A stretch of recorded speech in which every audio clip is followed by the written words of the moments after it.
The Curious Case of Deliria, a hilariously hypocritical defense. Once upon a time, in the charming town of Whimsyville, there lived a peculiar woman named Diliria. She was known for her quick wit, snarky remarks, and an uncanny ability to spot other people's flaws. Diliria took great pleasure in exposing the imperfections of her neighbors, as if she were some divine judge sent to deliver a scathing critique of their lives. One fateful day, Diliria's next-door neighbor, Mr. Charming, found himself in a rather sticky situation. He was accused of a crime he didn't commit, a felony, no less. The entire town was in an uproar, whispering and gossiping about his alleged misdeeds.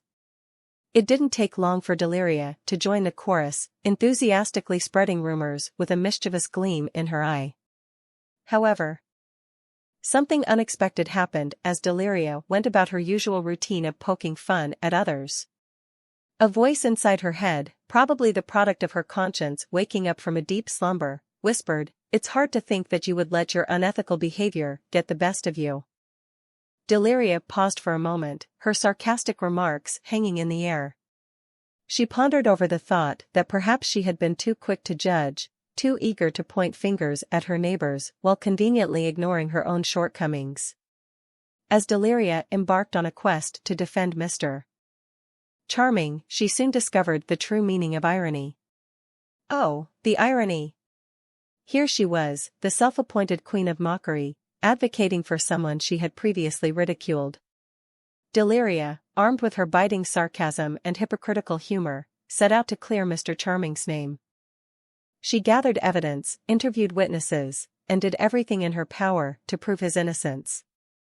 Along the way, she encountered a cast of quirky characters, each one adding to the hilarity and absurdity of her journey.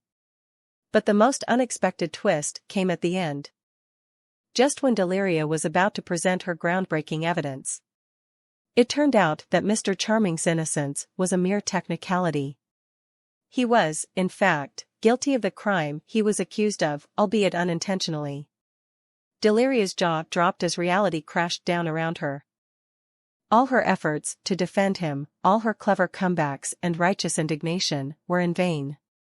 And so, dear reader, the moral of this tale reveals itself with a wicked smile. Diliria learned the hard way that when we focus too much on other people's flaws and misfortunes, we often overlook our own.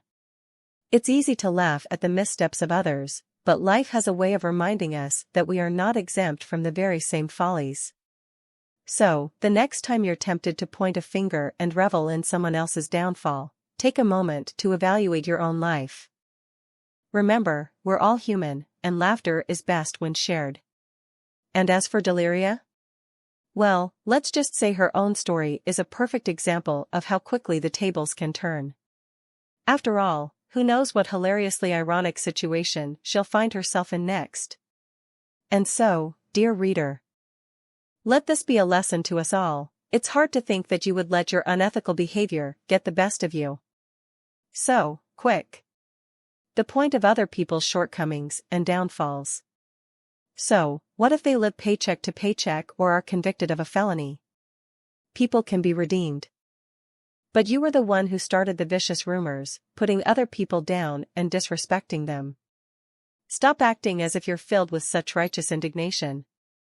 Evaluate your own life. It's not a pretty picture, or is it? Ask yourself, does your bank account overflow with Benjamins? Let me be the one to tell you, you're not all that, and you're not exempt. Remember, when you point a finger this way, we always come right back to you. I hope I didn't touch a nerve.